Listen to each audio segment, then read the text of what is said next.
প্রিয় দেশবাসী, আসসালামু আলাইকুম। আজ অত্যন্ত ভারাক্রান্ত মন নিয়ে আপনাদের সামনে উপস্থিত হয়েছি।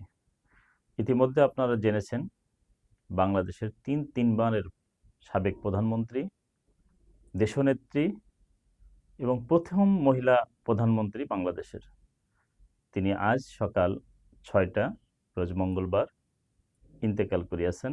ইন্না লিল্লাহি ওয়া ইন্না ইলাইহি রাজিউন।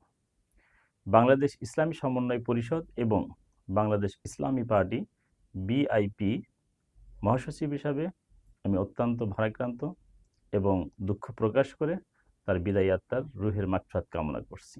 সেই সাথে বাংলাদেশ ইসলামী সমন্বয় পরিষদের সম্মানিত প্রতিষ্ঠাতা সভাপতি এবং বিআইপি বাংলাদেশ ইসলামিক পার্টির সম্মানিত চেয়ারম্যান অধ্যক্ষ ডাক্তার এস এম সারোয়ার সাহেবের পক্ষ থেকেও গভীর শ্রদ্ধার সাথে তার বিদায়ী আত্মার মাগফিরাত কামনা করে মহান আল্লাহর দরবারে প্রার্থনা করি, আল্লাহ পাক যেন তার বিদায়ী আত্মাকে জান্নাতের সর্বোচ্চ উচ্চ মাকাম জান্নাতুল ফেরদাউস দান করেন এবং সেই সাথে তার শোকসন্ত পরিবারের প্রতি সমবেদনা জ্ঞাপন করছি এবং দেশবাসীর কাছে সাবেক প্রধানমন্ত্রী বেগম খালেদা জিয়ার জন্য দোয়া প্রার্থনা করছি।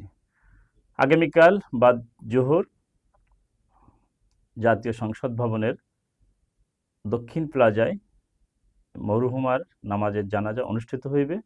আপনারা সকলেই তার জন্য দোয়া করবেন, সেই আহ্বান রেখে আমি বিএম এরশাদ, বাংলাদেশ ইসলামিক সমন্বয় পরিষদ ও বিআইপি বাংলাদেশ ইসলামিক পার্টির মহাসচিব হিসাবে আপনাদের কাছে উদাত্ত আহ্বান রেখে এবং আবারও পরিশেষ তার বিদায়ী আত্মার মাগফিরাত কামনা করে বিদায় নিচ্ছি। সকলেই ভালো থাকুন, সুস্থ থাকুন। আল্লাহ হাফেজ।